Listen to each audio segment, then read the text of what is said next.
If you're trying to catch bass this season, this is the video for you. I'm going to be giving you 3 tips so next time that you're on the water, you catch the most fish possible. Okay, so first we're going to be talking about bait selection. Bait selection is really important, especially to beginners, because a lot of beginners that I see, they tend to throw the bait that they like throwing the most, and that won't catch them any fish, and yeah. So a lot of beginners that I see, they're using like topwater baits and stuff like that in the winter. And that's not good because if you're throwing topwaters, you're kind of doomed in that situation. And you should be throwing Ned rigs and Texas rigs because they're slow. Because in colder waters and colder temperatures, fish tend to slow down. And I'll get into that more later.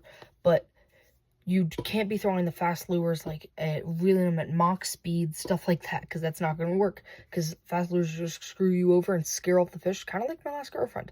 Anyways, color is also very important, because a lot of people are using, like, the browns and the blacks and stuff like that, especially, like, according to their watercolors.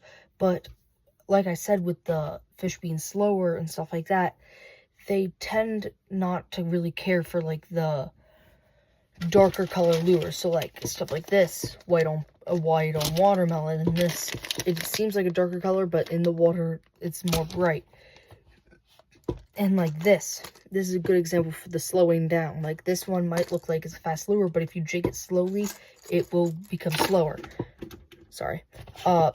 This is also a braided color lure, so you know, it's all up to you in a way. But next, we're going to be talking about casting choices. Casting choices is very important, and I'll tell you why. Okay, so in the winter, fish usually go to the deepest part of the water. So, like, I would strongly recommend the fact that you go and try to figure out the deepest part of your pond, lake, or wherever you're fishing, whatever spot you're fishing. You need to figure out the deepest part. And especially if you're fishing in a creek, because, like, bigger fish tend to, like, if it's not minnows, you want to fish in the deeper parts because, like, there are fishing holes and stuff like that.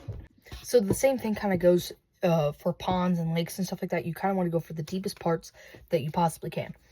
And that's where you're going to be throwing your bright color baits, your slower baits, stuff like that. Especially if you're using things like this, you can dive them down to those depths and then just let it slowly make the rattle and stuff like that, because it's a subtle rattle in the water. It's nothing too fast, nothing too slow, just subtle. So yeah, those are really the 3 tips that you need to know to go fishing next. And tune in tomorrow for the daily fishing tips that I give you. Peace.